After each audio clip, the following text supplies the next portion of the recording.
I'm at the Red House Antique Centre in York. I'm going to show you quite possibly the busiest room in the Red House Antique Centre in York. Get ready to feast your eyes.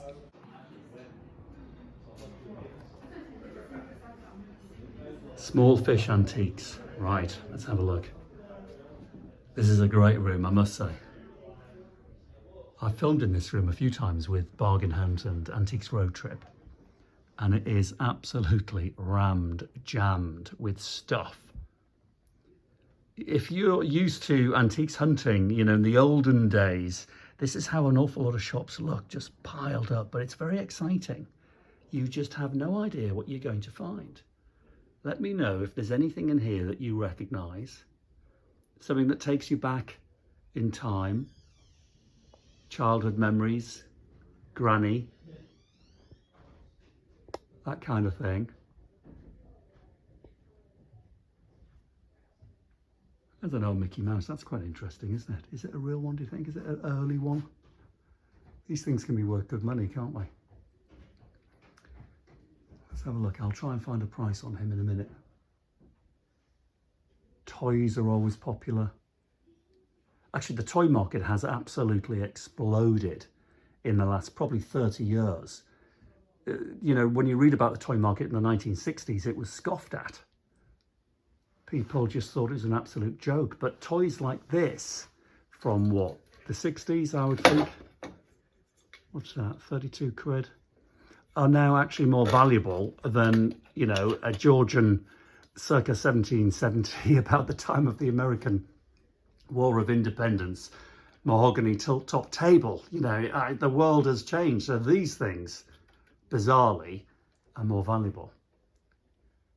Hopefully Georgian furniture will come back. And look at that, that's Staffordshire. Now Staffordshire things have collapsed in value in recent years.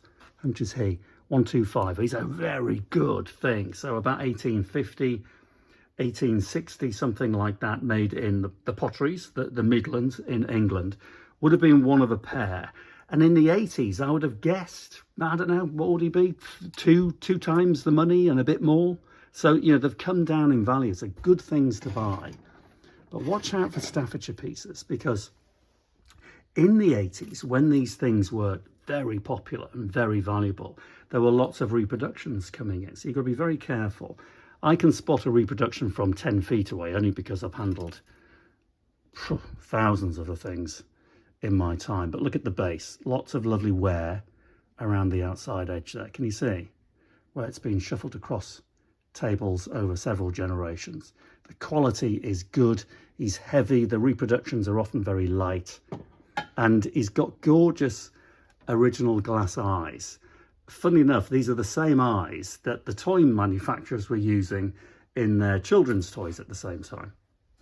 So a good looking thing, a real statement thing. And in actual fact, I know he's in a room that's incredibly busy, but just imagine that lion sat in a modern living room on his own as a statement piece, a talking piece for that sort of money.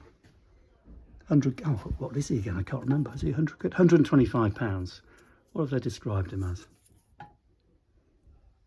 Absolutely bang on. Yeah. They say 1890. Yeah, okay.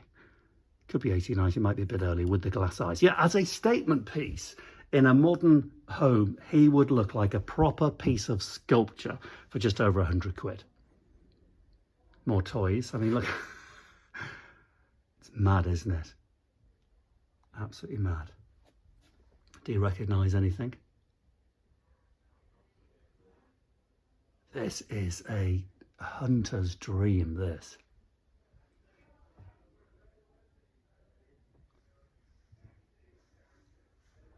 If there's anything else, let's have a look at this Mickey thing. So what is it? Is it like it's a rocking horse, isn't it? So a Mickey rocking horse.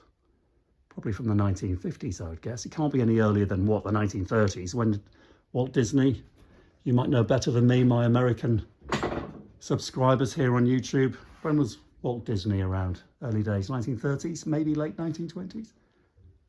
I'll get the price and I'll drop it over the video. Another Staffordshire piece there.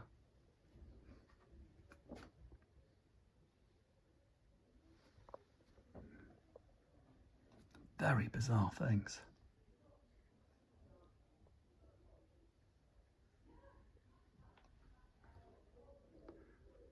Don't forget, in the video description, I'll put the link actually to the Red House. If you see anything here that you want, just get in touch with them. Fantastic. No entry, broken cabinets, no wonder. More toys. Oh, and a fish.